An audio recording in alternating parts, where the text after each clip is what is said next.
mais pessoas para vocês irem permitindo. Em primeiro lugar, boa noite, gente. Eu acho que todo mundo aqui da Cal já me conhece, né? Já teve algum contato comigo, seja pelo Strategy, seja pela a realização do convite, seja porque vocês estão falando com alguém do comercial e eles me passaram um contato de vocês. Então, em primeiro lugar, eu quero dar as boas-vindas para vocês ao primeiro evento oficial da comunidade The One, né? Mais uma vez, me apresentando, eu sou o João, atuo aqui em comunidades.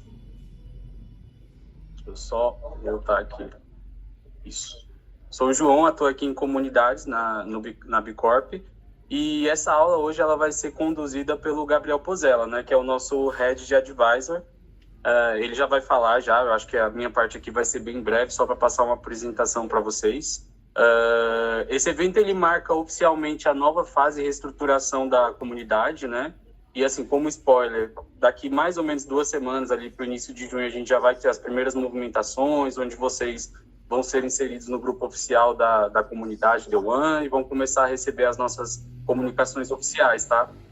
Vou só permitir a galera aqui. Algumas informações, inclusive uma informação super importante. Eu vou pedir para vocês, se vocês tiverem alguma dúvida durante a aula, vocês coloquem no chat. A gente está com o chat aberto aqui para digitação normal. Tem algumas pessoas aqui do time Bicorp, então a gente vai ficar selecionando as perguntas e aí ali no momento a gente vai ter um momento Q&A para o Gabriel responder as dúvidas de vocês, tá? Então, dúvidas que forem coerentes, que fizerem sentido assim, com o tema da aula e tudo mais, a gente vai passar para ele ali, tá? Então, o time ele já está esperto aqui. Qualquer dúvida é só mandar no chat. Então, eu acho que já dá para a gente começar. Mais uma vez, sejam todos bem-vindos. E agora eu vou passar a palavra para o Gabriel.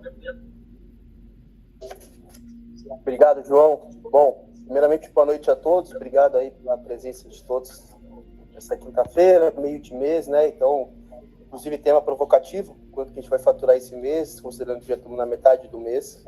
A ideia é essa mesmo, a gente vai entender um pouco mais seguindo aqui. A ideia é que a gente traga pelo menos uma provocação. A ideia desses encontros da comunidade é que vocês estejam constantemente com acesso, em contato com o que nós, como Bicorp, acreditamos, com o que a gente entende e tem a visão do que nós propomos aos nossos empresários enxergar sobre negócios e cada vez mais poder ir avançando, ter insight.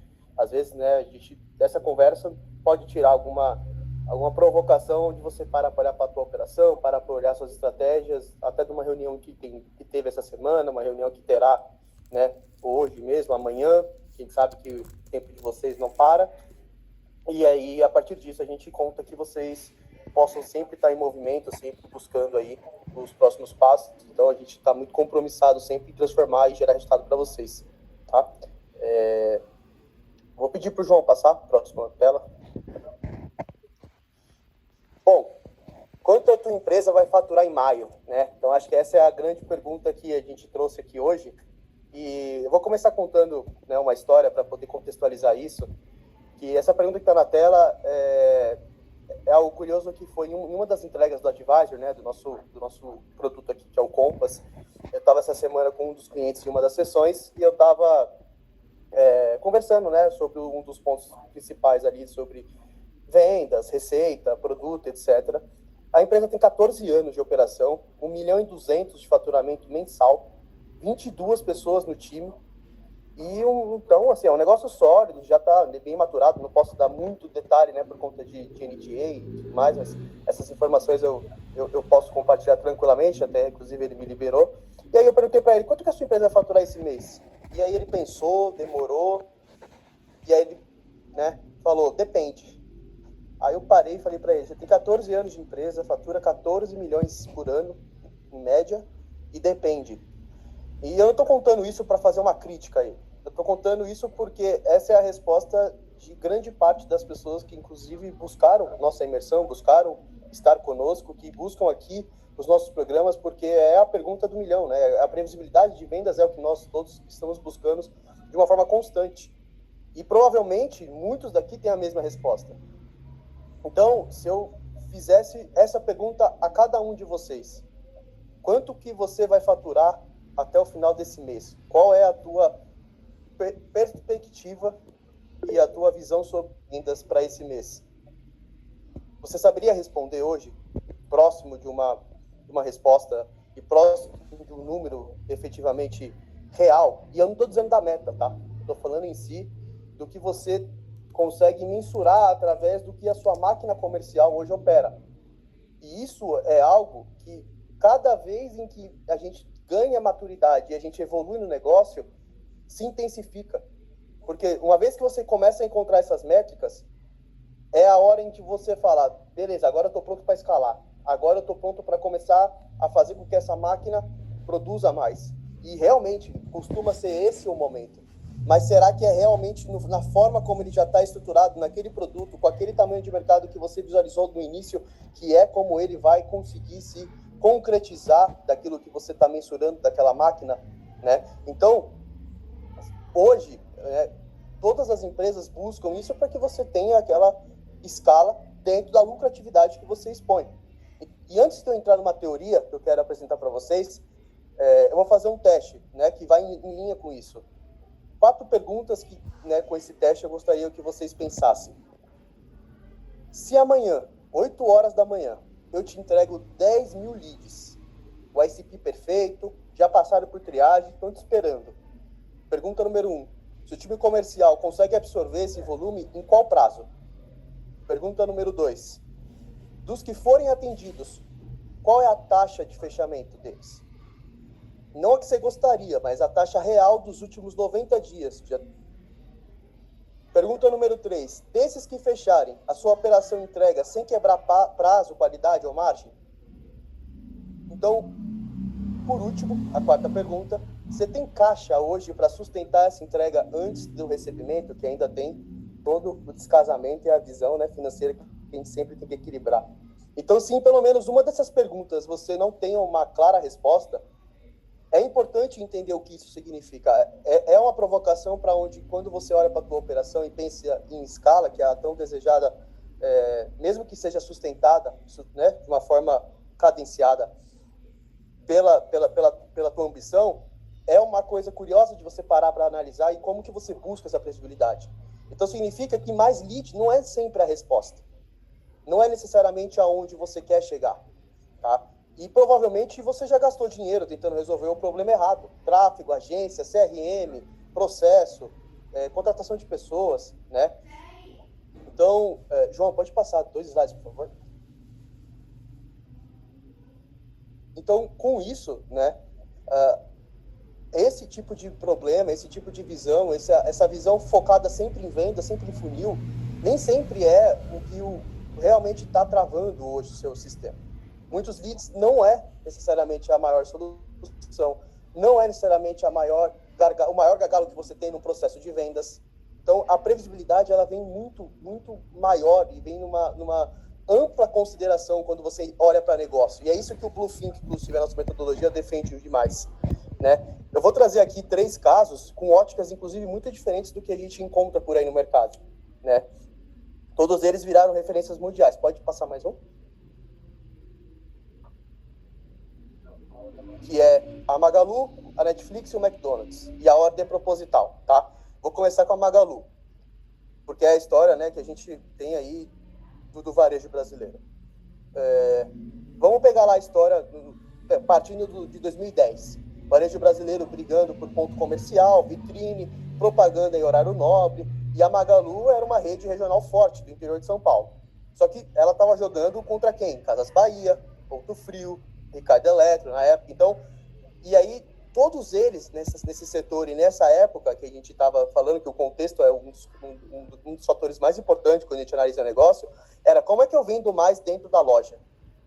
Era essa a pergunta que eles consideravam no setor e no formato de execução que eles tinham que deveriam ser respondidas. E aí a Magalu começou a fazer uma análise, começou a mergulhar em cima desse problema, só que eles entenderam que o problema, na verdade, era outro. Não era essa a pergunta. O gargalo do varejo brasileiro não era ponto físico, era a integração entre canais, que foi aí que se começou toda a história do phygital, né? Então, o cliente, na verdade, e o que eles identificaram com esse diagnóstico, é de que ele queria pesquisar no app e finalizar na loja. Ele queria comprar online e retirar perto de casa, devolver na loja que comprou pela internet. Então ele queria essa integração, essa inteligência em que ele pudesse fazer as ações digitais e também ter a disponibilidade física para poder acelerar, para poder ter o contato físico, para poder ter toda aquela validação no formato de execução que ele tinha como necessidade, seja troca, seja compra. Então, nenhuma rede grande naquela época entregava isso, porque o sistema estava todo fragmentado. Então, em 2015, né, que foi o ano em que eles começaram a entender e a agir sobre esse problema, não sei se vocês lembram, mas olhando o cenário macroeconômico, era a recessão brasileira, e eles fizeram 3 movimentos que, aos olhos de todos, pareciam até irresponsáveis. E não estou dizendo que não foi, tá? Realmente teve um certo risco. Tá bom, meu amor. Mas eles investiram pesado em tecnologia, né? Transformaram a loja física em um ponto de retirada do e-commerce, né? O que parecia uma canibalização, e abriram o marketplace para concorrentes também usarem da plataforma. Até porque eles tinham inicialmente uma tese também de visão de ser uma empresa de tecnologia. Eles visavam e espelhavam na Amazon. Só que, na verdade, inclusive, foi nesse caminho que eles entenderam que o ponto de fricção principal de próximo passo como negócio era entender que o papel deles era olhar para a logística e a experiência de recebimento, entrega e compra do cliente. E era esse o mercado que ele estava jogando. Então, entre 2015 e 2020, a ação caiu cerca de 30 centavos, ajustado para mais de R$25. E não foi porque eles vendiam mais geladeira. Foi porque eles destravaram o gargalo que estava invisível. A transição entre o físico e o digital, que aí, inclusive, né, foi um grande movimento que não foram só eles, nem eles que criaram, mas, obviamente, fizeram grande parte dessa movimentação que se criou, né, o digital. Então, enquanto o setor inteiro estava otimizando a loja, ela otimizou o que estava entre as lojas. Então, esse é um caso que você olha e entende de uma forma curiosa que nem sempre aquele gargalo é o mais óbvio ou é o que todos estão dizendo que é. Nem sempre é revisar funil. Nem sempre é ter mais lead ou fazer um processo comercial que é perfeito. Às vezes você precisa entender o contexto e o mercado e o que está acontecendo ali naquele formato de execução. O que o cliente está querendo, sabe? Então, outro caso que eu trago disso é o da Netflix. Né? Então, antes de 2007, ela não era uma empresa de streaming, era uma empresa de DVD por correio, o Blockbuster liderava o mercado, aquela coisa toda. O modelo era bom, né? Então, o que ela estava fazendo naquele momento com o mercado já existente? Ela estava crescendo. Ela estava literalmente em grande ascensão, pois já existia um mercado validado por uma concorrente. O modelo era bom, ela tinha boas assinaturas, e o setor inteiro, qual que era a pergunta, assim como eu dei o case do varejo? Como melhorar a logística de entrega? Reduzir prazo? Ampliar o catálogo? Fazer com que, né, tenha outras saídas para a gente poder otimizar isso? E aí ela olhou para o sistema e identificou outra coisa. O gargalo não era a logística em si, era literalmente a existência da logística. Então, enquanto todo mundo estava competindo e olhando para como fazer cada 1% melhor dentro do que aquele mercado já estabelecia como uma regra, por estoque e velocidade de entrega, o gargalo era a fricção de esperar, de ter que pedir e ficar esperando com que aquilo acontecesse ou chegasse. E aí, com o negócio físico ainda em alta, ela lançou o streaming. Catálogo pequeno, uma qualidade inferior, não era um negócio óbvio. Só que, em 2011, fez algo que pareceu um suicídio, que realmente foi quase um all-in, vamos dizer assim. Ela separou o DVD do streaming em 2 marcas, com cobranças independentes. E a ação caiu 80%.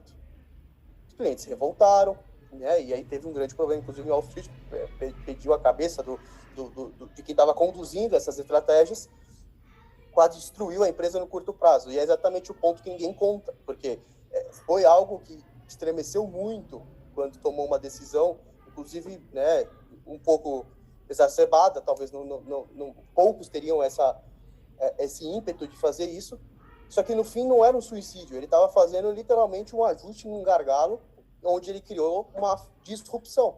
Ele estava matando o gargalo que existia, antes que aquele gargalo matasse a empresa. E é aí que, quando inclusive a gente fala do Bush nas imersões, é o motor 3. Qual é o próximo motor ou a próxima forma em que o seu mercado pode encontrar de resolver o problema que você resolve de uma forma em onde você não consiga ter tempo de reação, né? Então, a Blockbuster, por outro lado, fez o oposto. Ela otimizou loja, otimizou estoque, ela continuou apertando os parafusos dentro do que ela acreditava que seria o próximo movimento e continuaria sendo a tendência de movimento do mercado em que ela atuava. Só que faliu, né? Obviamente, depois, em seguida, com a adoção do mercado ao novo formato e o tempo de recuperação sobre o novo modelo de adoção a esse tipo de serviço. E, no fim, a Netflix não é que ela venceu a Blockbuster fazendo melhor o que a Blockbuster fazia. Ela venceu fazendo o que, literalmente, a Blockbuster se recusou a enxergar, inclusive, né, negou na cara da própria equipe da Netflix se juntar ou fazer qualquer tipo de parceria ali, que existiu, inclusive, essa conversa. Então, esse é outro ponto invisível, e era, né, inclusive, um trocadilho com o canal do YouTube do Bush, que é o Ponto Cego, que a Netflix identificou conforme ela estava trabalhando. E por que eu estou trazendo já esses dois casos e vou entrar no terceiro para finalizar os casos que são tão distantes da nossa realidade? Às vezes a gente está achando ou tem a perspectiva de que o gargalo é um, e não estou dizendo que ele não é, porque eu não estou dizendo que esse também eram os únicos gargalos dessas empresas naquele momento. Mas será que ele é o principal versus os outros em que você precisa agir e fazer com que tenha o próximo passo a levar ao ponto B, sem a necessidade de cometer tantos erros como qualquer um que empreende sabe que a gente aprende mais com os erros que com acertos? Então, é nesse sentido da reflexão que eu estou trazendo, tá? Então, o terceiro caso, que é um pouco mais clássico, que é do McDonald's, né? O que ele tinha como principal ponto quando ele começou, até aquele filme que lançou, né, A Fome de Poder, obviamente é um filme, mas ainda assim ele tem grandes características que refletem o que realmente foi de início como uma ação da companhia, que era algumas lanchonetes, drive-in pelo país, e eles tinham o formato do garçom atendendo o carro, né? Então o cardápio era enorme, tinha múltiplas opções, e o tempo de espera começou a ser alto. E aí cada cozinheiro fazia um hambúrguer de jeito diferente, enfim, como acontece em qualquer hamburgueria gourmet, né? E todas as outras competiam na mesma regra: sabor, tamanho do hambúrguer, né, o atendimento, simpatia do garçom, aquela coisa, inclusive quando perguntam, né, pra gente qual é o nosso diferencial, o atendimento. Então, é aquela coisa de um mercado onde é, entre aspas, uma commodity, né, ou tem muitos já competindo por aquilo, você já tem ali os diferenciais que são nos detalhes, né, que você tenta realçar, porque, no fim, já tem muita gente se propondo a fazer aquilo. Então, no fim, quando a gente fala, né, da virada de chave que eles tiveram encontrando o gargalo, eles entenderam que não era a qualidade da comida. Eram duas coisas que ninguém estava medindo. Era o tempo entre pedido e entrega. E a variabilidade de resultado. Então, a padronização, né? Então, eles reduziram muito o tempo para fazer, né, para preparar o lanche, cronometraram cada movimento da cozinha, padronizaram essa execução, né, demitiram o garçom, obviamente não precisava mais, criaram o balcão, e colocaram isso numa embalagem descartável, né? E o mercado riu no começo, né? Foi algo que, inclusive, foi motivo por um tempo aí de chacota. Ninguém vai querer comer desse jeito. Só que eles não venderam uma comida melhor, eles venderam previsibilidade. As pessoas sabiam o que esperar. O hambúrguer estava pronto em 30 segundos. Mesmo gosto em qualquer cidade, mesmo preço. Ele trouxe algo em que você olha e você entende já o que esperar, em quanto tempo esperar. E é exatamente esse o ponto que ele atacou. Não foi mais o ponto da qualidade em si da comida. E ele escalou porque o resultado virou literalmente a previsibilidade que ele se propôs a fazer. Então, pegar os três casos, qual que é a relação entre eles? Repara que a Magalu não venceu por loja, a Netflix não ganhou por conta da logística e o McDonald's não ganhou por conta da comida. Mesmo sendo os três fatores essenciais naquele momento e naquele contexto que ditavam as rédeas do mercado que eles estavam. Só que os três também identificaram que, enquanto o concorrente otimizava o óbvio, eles começaram a atacar uma alavanca que era a principal e estava invisível, não era aos olhos de todos. E aqui que está o que importa para hoje e é o porquê que eu trouxe esses cases. Não é para contar a história de três negócios. É justamente porque hoje todos nós, inclusive aqui a Bicorp, né, todas as empresas que se propõem a empreender, ela está dentro do mesmo quadro. É cliente, time, fornecedor, sócio, todo mundo está tentando olhar para o mesmo lugar. Só que tem coisas que importam que talvez a gente está deixando a escapar. Ou a gente não se provoca ou não se permite, inclusive, a olhar, mesmo que ele não seja óbvio. E não é questão de competência ou não, é questão de você realmente entender que existe um determinado momento do teu negócio que você precisa refletir sobre qual é o ponto, a principal alavanca real que eu estou tendo que atuar. Mesmo em meio ao caos, mesmo em meio a ter que colocar faturamento no mês que vem, tem proposta na rua, tudo isso acontecendo. E é realmente uma tarefa que todo mundo, quando começou, sabia que não ia ser fácil. E quando descobriu, piorou, né? Então, assim, existe um nome para isso, que no fim foi, há muito tempo já, concretizado, que é a teoria das restrições. Que ela está formalizada, né, nos 80 anos por um físico israelense. Que eu não vou me arriscar a dizer o nome, mas depois, se vocês quiserem, eu digo. Eu envio para vocês, eu peço para o João mandar, porque com certeza eu vou pronunciar errado. Mas a premissa, em uma frase, é: todo sistema tem um ponto que limita o resultado do conjunto. Enquanto você não resolver esse ponto, melhorar o resto é desperdício de capital, tempo e energia. O conceito final é esse. Então, qual é hoje, inclusive quando a gente, né, faz a imersão, um dos pontos que a gente traz como conceito chama Jobs to be done.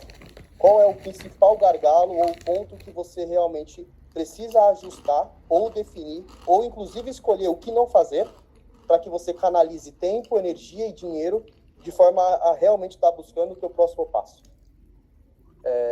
Com isso, ele estruturou 5 passos. Eu vou passar um pouco rápido, porque não existe fórmula. É realmente um fundamento que você, né, que te põe a pensar sobre isso. Porque o valor não está nos passos, está em executar isso com uma forma de método, tá? João, pode passar, por favor, só mais um slide? Então, mais 2, tá? Desculpa. Não, pode voltar. Esse é um pouquinho depois. Confundi. Mas assim, vamos lá. A teoria das restrições, ela traz o seguinte: o primeiro, identifica a restrição, que é onde realmente o sistema está travando hoje. E aí, né, a grande pergunta é como. Existem, obviamente, formas disso ser feito, que é começando analisando sempre o ciclo de trás para frente, né, do final ao começo, né? Então, primeiro, identificar onde ele está travando. Segundo, explora a restrição. Tira o máximo que você já tem ali de informação antes de tentar adicionar qualquer tipo de capacidade ou jogar ele para uma outra rota. O terceiro, subordinar o resto. Todo sistema ele tem que trabalhar a favor da restrição. Ele precisa atuar onde dói, ele precisa atuar onde precisa ter aquele ajuste, para você poder realmente encontrar essa alavanca e realmente refinando ela, né? O quarto, elevar a restrição, aumenta a capacidade desse gargalo de forma estruturada. E quinta, volta ao primeiro passo. Então, depois a gente pode disponibilizar, tá? Eu mando pela comunidade ali com o João um conteúdo, um e-book que a gente tem sobre isso, inclusive com a análise que é da própria Bicorp sobre o conceito, que no fim, como plano de fundo de fundamento, isso só mostra que o crescimento, funil, as conversões, a receita, ela é uma sequência de restrições resolvidas. Não é um movimento único, não é uma bala de prata. Então, uma vez que essa teoria se entende minimamente, né, e a gente começa a deduzir como que a gente possa pôr em prática, a forma de analisar e o que interessa para cada um daqui não é a parte conceitual, e sim é onde na prática esse gargalo costuma estar dentro de uma empresa, no teu contexto, do teu tamanho, com as tuas características, né? Então, aqui, aí agora sim, João, pode passar para a próxima tela, é onde eu quero trazer um pouco de como o nosso método, o Bluefin, traz e faz as provocações de possíveis locais onde esse gargalo pode estar, tá? E depois de muita análise, a gente tem mais de 2.200 empresas que a gente analisou e cuida aqui diariamente nas nossas entregas. Hoje, realmente é o core da empresa, o advisor, né? E esse trabalho de acompanhamento, análise, diagnóstico, aplicação desses sprints que nós chamamos, né? Em cima dessas alavancas, a gente tem algumas provocações para trazer, que o gargalo 1, dentro inclusive, do nosso método, que é do marketing, tem empresa que não cresce porque não está jogando o jogo certo. Então, qual que é o jogo real que você joga, né? Será que você está tentando jogar com um público-alvo, com um tipo de serviço ou produto, num posicionamento onde você precisa ter uma arquitetura de receita mais elaborada, combinar volume e margem, onde você precisa fazer um tipo de trabalho de decidir e tomar partido e deixar de ser morno num posicionamento, né? Então, esse é um dos gargalos que a gente encontra e trabalha muito com uma parte relevante dos nossos clientes. O segundo, o ICP confuso, né? Então, o time fala que qualquer empresa pode ser cliente. Isso costuma acontecer muito quando você tem serviços de personalização. Então, será que se você começar a fazer uma arquitetura, uma lógica de como que você faz com que o cliente evolua na cadeia, ou qual é o papel de cada serviço ou especialidade que você tem no seu negócio, você não passa a ter uma clareza maior de quem não é e quem não é teu cliente, e até uma expectativa melhor do teu funil de vendas? Então, você entende como uma coisa vai impactando na outra? Ou será que hoje você não está cobrando vendas num período ou num prazo diferente de um time de vendas, aonde você deveria ter uma segmentação, como mensurar isso? O resultado, no fim, ele é sempre um output da estratégia que você está montando, não o direcionamento do negócio que você está criando. Então, ninguém é cliente de uma forma fácil. A gente sabe que não é fácil, mas é importante a gente partir dos fundamentos para como isso é aplicável. Não só pegar framework e achar que é só pôr em prática do jeito que ele está que funciona. É se provocar, é entender no seu contexto que funciona. Tá? Então, assim, hoje, se eu te pedir os últimos clientes, né, não vai falar uma quantidade, mas depende do modelo de negócio, então, os últimos clientes que você fechou, eles se parecem entre si em porte, dor e contexto? Ou eles são totalmente diferentes? Então, são formas de você começar a categorizar e padronizar a forma como você ataca o mercado e a forma como você passa a fazer qualquer tipo de interação entre os seus serviços e produtos e como você vai atacar, né, em si o mercado. E aí, o gargalo 2, inclusive, é quando a gente fala de oferta, né? Muitas empresas até chegam no cliente certo, mas eles não convertem. Então, você já está no mercado, não, eu tenho certeza que o meu mercado é esse e eu estou no jogo certo. E eu também sei que eu estou atraindo o cliente que eu quero. O cliente que eu não quero não está sendo visto. Só que, a partir disso, não converte, não fecha e eu tenho uma baixa taxa de conversão. Então, aí se propaga aquele cenário. Muitas reuniões, né, objeção de preço toda hora, todo mundo vai querer preço, proposta que não gera urgência, toda venda depende de uma negociação que é sempre muito pesada, sempre muito longa, ou tem que entrar o fundador, ou sempre tem que escalar um nível para poder chegar na negociação e fechar. Provavelmente, muitos que estão aqui passam num cenário parecidos. E aí, quando você manda uma proposta, a reflexão que fica é, o cliente pede desconto ou ele pede para começar? Obviamente vai pedir desconto. Agora, qual é o valor que foi gerado? Você está atacando esse cliente dizendo qual é a dor que você realmente resolve? Então, existem formas de você preparar a tua oferta que não é o produto em si. É dizer o que você está resolvendo de fato. É ter identificado qual é a dor real que ele vai buscar com o que você está se propondo a fazer. E quando você fala, então, de um mercado bem estabelecido, um cliente muito bem declarado, ofertas que você já entendeu que o seu mercado precisa, aí vem o ponto 3, que é, então, o go-to-market. Tem empresa que é muito boa, tem uma oferta muito boa e que converte quando o lead chega, mas simplesmente não gera essa demanda suficiente. Então, Gabriel, aqui indicou, fechou. Então, assim, mais que simplesmente só fechar, você precisa entender qual é o canal e a forma de acessar os clientes que você está usando de estratégia para poder fazer o melhor proveito disso. Então,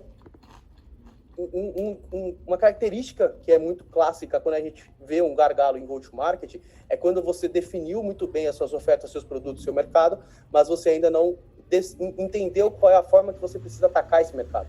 Qual é a forma que você faz com que o teu comercial performe? Eu vou usar inbound? Eu vou usar outbound? Eu vou usar os dois? Eu vou fazer uma atração via tráfego pago? Eu vou fazer eventos? Eu vou posicionar primeiro o meu produto mais caro e fazer downsell, ou eu vou posicionar o produto de entrada e fazer uma elevação de LTV dentro da minha esteira e do relacionamento com o cliente?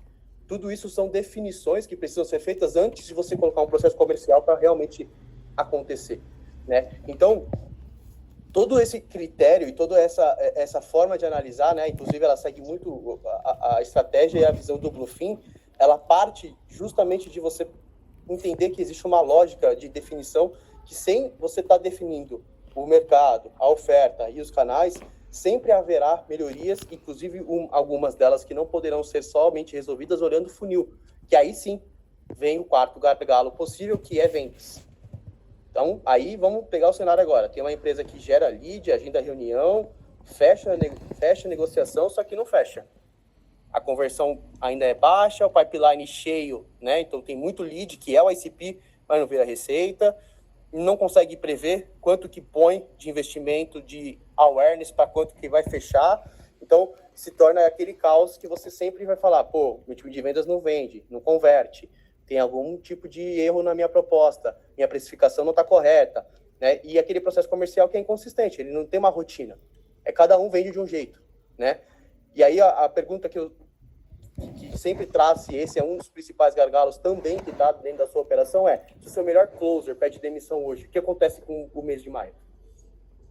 Né? Então, se hoje você tem um vendedor herói, é um grande risco. Se hoje você não entende quais são as próximas melhorias dentro do funil de vendas, talvez não esteja ali o problema. Então, são formas de você analisar que pode te começar a te gerar alguns insights e algumas visões de o que pode realmente ser o próximo ponto de ataque ou a minha restrição que eu preciso estar de olho, né? E por último, né, o gargalo 5, que é quando a gente fala de expansão, que é o último nível, que pouca gente olha, e inclusive às vezes é uma das estratégias mais importantes, porque é o ponto onde a gente fala da tal, né, falando da sopa de letras, das métricas que todo mundo gosta de citar, que é o LTV, é o tal do Lifetime Value. Então, a empresa vende, fecha, entrega, mas toda vez precisa ter novos clientes entrando. Toda vez tem que ter novo lead, tem que ter um processo comercial, tem que ter um fechamento. Isso não para nunca. Por quê? Às vezes você ainda não parou para analisar qual é a forma que eu preciso atrair o cliente. E nem sempre vai ser na forma mais lucrativa, mas que, na verdade, o teu ouro está na segunda venda. É aquela tal estratégia, a tal fala clássica do mercado, que, inclusive, a gente também traz, porque era muito importante no entendimento de negócios em geral, que é da Amazon, né? O tal do flywheel. O e-commerce não necessariamente é o ativo e a forma, o modelo operacional de negócio que mais gera lucro, mas ele com certeza é a forma de ponto de contato inicial, e a AWS tem um papel de margem. Então, a forma de gerar confiança, a forma de gerar o LTV da Amazon, que permite que ela tenha isso de uma forma inegável, de qualquer forma ela vai ter o cliente como confiança, é que ela tem um outro motor gerando margem suficiente para que, se ela precisar ter prejuízo nessa operação, ela possa ter.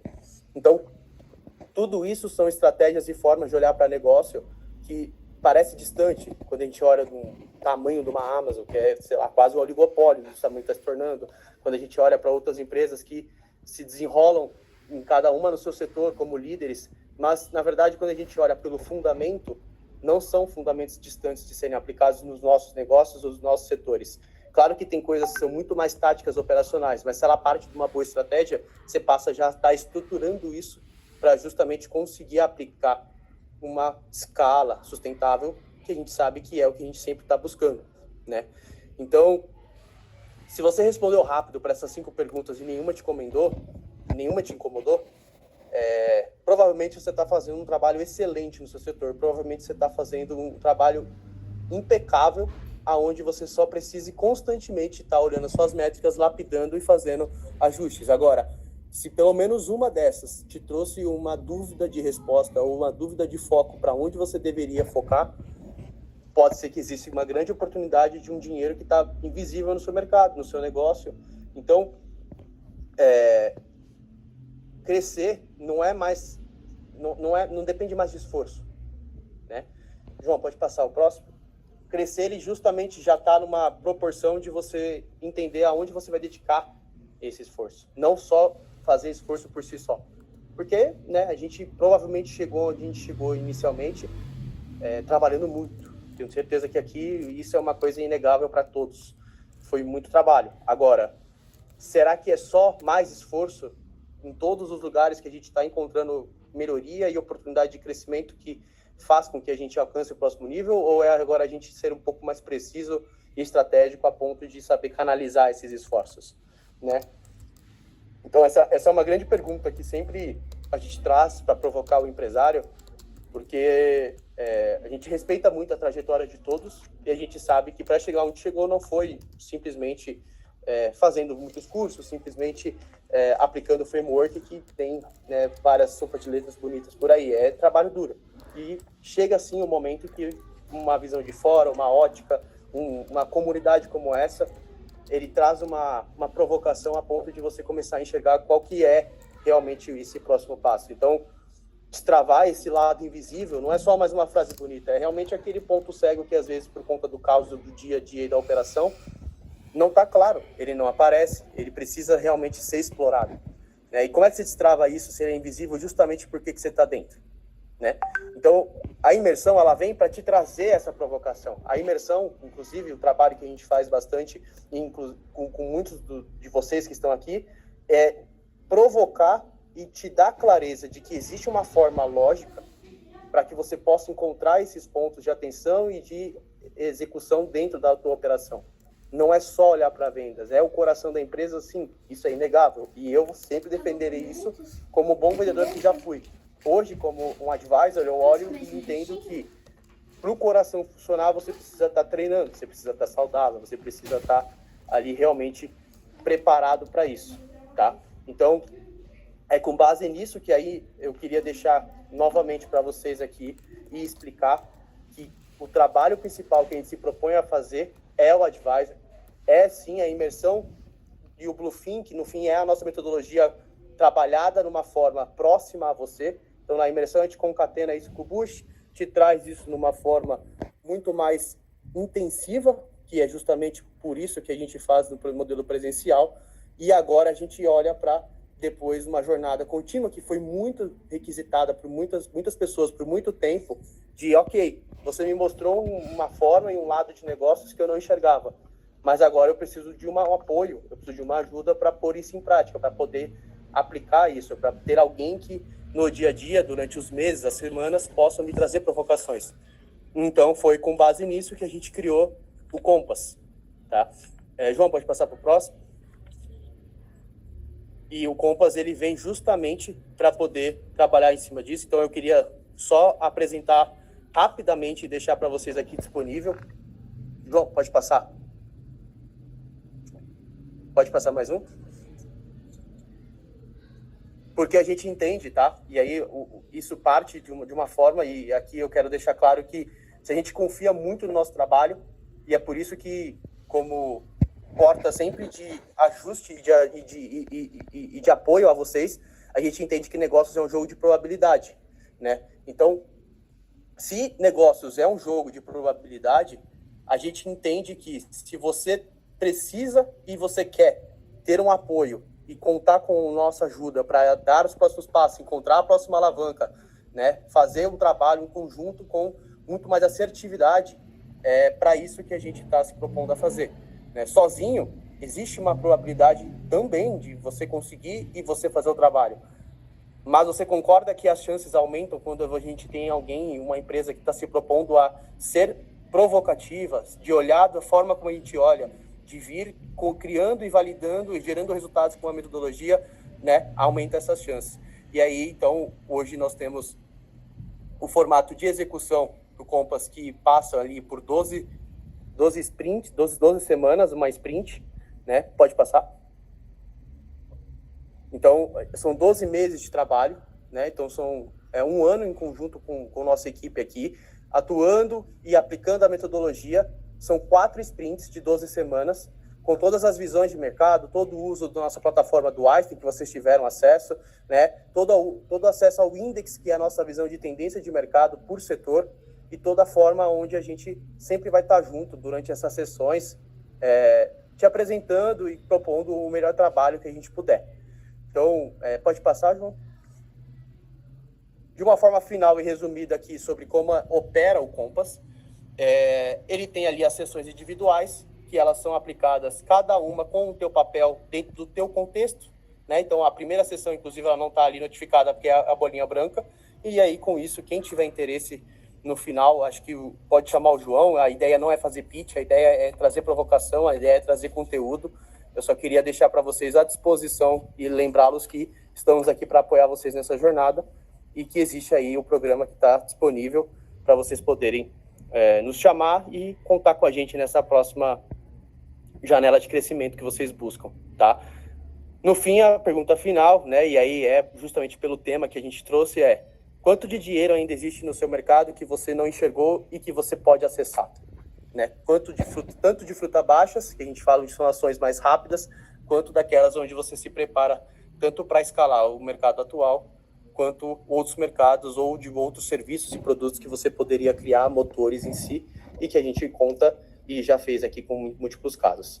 Então, Então, eu queria trazer esse conteúdo provocativo, bem prático e rápido para vocês. Não quero tomar mais a noite inteira aí de todo mundo. E agora eu vou deixar só o João aqui me passar algumas perguntas, né, que o time, como posicionou no começo da sessão, que a gente iria selecionar para poder fazer alguns posicionamentos e responder aí para vocês.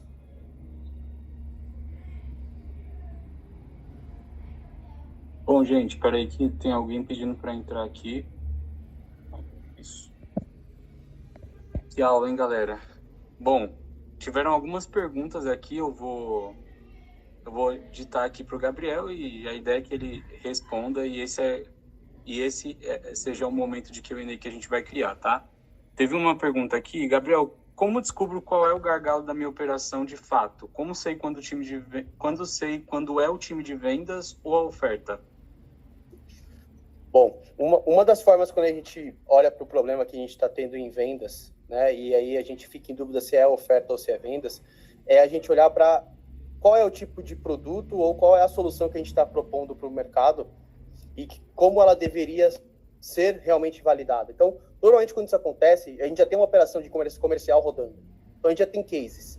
Então, se a gente tem cases, já tem resultados e vendas que ocorreram naquele formato, isso já nos dá pistas, informações, características suficientes para a gente entender e conseguir reavaliar se a oferta não está clara o suficiente ou se quando as vendas acontecem, elas acontecem por algum motivo específico. Porque uma oferta bem feita é uma oferta em que ela mostra que o cliente tem mais chance de conseguir aquela solução e aí resolver aquele problema que ele busca do que o risco ou a chance de não conseguir resolver com outro, inclusive, competidor que possa existir. Então, essa forma de você analisar esse processo já te clareia se você tem ali, óbvio, sempre haverá ajustes no processo comercial, mas te dá uma boa pista se o processo comercial que não está sendo efetivo com os seus vendedores ou se existe realmente um problema de oferta com baixa adoção ao mercado da solução que você está se propondo a fazer. Tá. Como eu sei qual área está travada aqui? Eu acho que estou olhando para o lugar errado. Acho que é quase a mesma pergunta, mas mais generalizada, né? É uma pergunta bem ampla, né? Teria que ter contexto, mas quando a gente olha para as áreas em si, né? Se a gente olhar para mercado, se a gente olha para oferta, canal e vendas, cada uma dessas áreas, elas mostram pistas de onde está o problema. Então, se a gente olha para vendas, é porque a gente está tendo alguma ineficiência dentro de um punhado, né? E de um complexo de dados que a gente tem. Agora, se a gente entende que o gargalo principal ele está sendo majoritariamente em todas as oportunidades que são geradas, isso começa a dar sinais se a gente tem problema no nosso público-alvo ou na solução que nós estamos colocando para esse público. Então, não tem fit, né? Então, se, por exemplo, a Bicorp tivesse se propondo a fazer uma oferta para vocês do Compass em um formato que não tratasse estrategicamente para empresas que já estão atuando, ou e sim para empresas que estão querendo empreender, eu não teria a adoção de vocês. Eu não estaria me comunicando de uma forma que vocês me entendessem. Então, esse é o exemplo mais prático de que as métricas em cada área, elas são as mais importantes para que você possa ir entendendo qual é os sinais que ali, né, na sua operação está mostrando, da onde pode ser o principal gargalo. Então, tentei explicar aqui de uma forma ampla, mas essa resposta exige muito contexto, muita característica de cadeia de valor de mercado e de característica de negócio. Tá, eu tenho mais duas perguntas aqui, eu acho que dá tempo da gente responder. A penúltima é, além de reter clientes, como eu posso criar uma base forte e contínua? A retenção de clientes ela está muito atrelada a uma constante geração de valor, né? Então, essa forma de retenção e engajamento, no fim, João, só repete, por favor, a outra. Como eu retenho clientes e como? Isso, como eu posso criar uma base forte e contínua, além de reter os clientes? É você ter realmente uma arquitetura de receita, que a gente chama. Então, uma vez que seus clientes têm um produto ou serviço principal que eles adotam no teu negócio, pelo teu negócio, optam por ele, dentro dessas necessidades que você está se propondo na tua tese a resolver naquele mercado, o que mais você consegue e o que mais, a partir desse produto inicial que ele contrata, ele poderia se beneficiar, o que você poderia oferecer a ele. Essa é uma grande forma de você criar uma jornada que a gente chama de LTV, e ter uma arquitetura de receita de forma onde você mantenha e retenha seus clientes. E, obviamente, para engajamento vai depender do que a gente está falando, né? Qual é o produto ou serviço, qual é o tipo de negócio. Então, de uma forma geral, com certeza é você ter uma boa esteira de produto e você entender na jornada desse cliente as soluções que ele precisa conforme o problema inicial que ele vai resolver com você. Qual seria o próximo? E o próximo? E o próximo? Tanto de uma forma vertical ou até horizontal. Certo. E a última é uma... na verdade, foi o Wellington, ele comentou uma fala sua e aí já aproveitou para perguntar. Você falou algo sobre crescer não é fazer mais, é destravar o invisível, o tal do ponto cego. E aí ele falou, como detectar? Essa é a grande pergunta, né, Wellington? É a pergunta do milhão. É um pouco de encontro com a primeira pergunta, né? Que é da teoria das restrições, que é do conteúdo que a gente trouxe. O que eu tentando responder de uma forma diferente do que eu respondi as primeiras, mas o que eu daria de sugestão é sempre estar analisando para onde está indo o seu mercado e não tirar o foco do cliente. Eu sei que parece uma resposta meio clichê, mas se você pegar todos os cases, inclusive que a gente trouxe, todos eles têm uma coisa em comum, inclusive que eu não citei ali, mas todos eles estavam obcecados em entender o que aquele cliente queria, qual é a solução que ele se propunha a fazer. Então, se você tiver sempre com o olho na bola, que a gente chama, né? Então, se você sempre com o olho no que ele está precisando, você vai entender para onde o mercado está caminhando, quais são as ofertas realmente que ele está disposto a pagar, qual ele não está mais disposto a investir, e como que esse mercado está ali, né? Onde você encontra esse cliente e como que aquele processo comercial precisa correr para o fit entre o que ele busca e o que você está oferecendo. Fechou, galera. Na verdade, não temos mais perguntas, essa foi a última.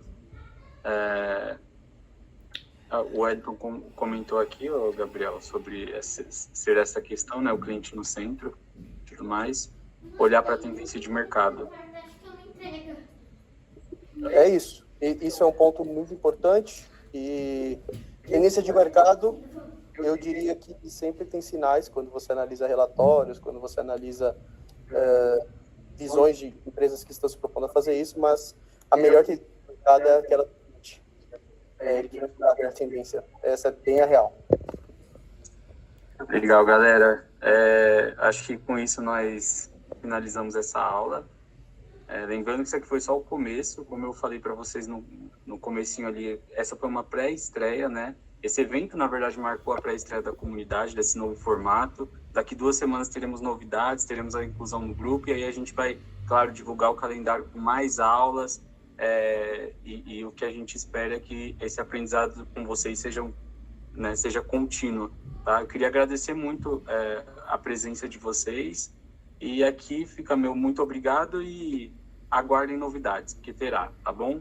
Muito obrigado, valeu, tamo junto, e assim, Compass tá aí, o time comercial tá aqui disponível também, eu tô aqui disponível, quem tiver dúvidas, quem precisar ter alguma troca, quem quiser tirar alguma dúvida sobre o Compass, sobre o nosso produto Advisor, que é incrível, ou então quiser renovar a vinda ao Strategy, algo do tipo, me chama que a gente conversa agora, tá bom? Muito obrigado, tenham uma boa noite e obrigado novamente por comparecerem.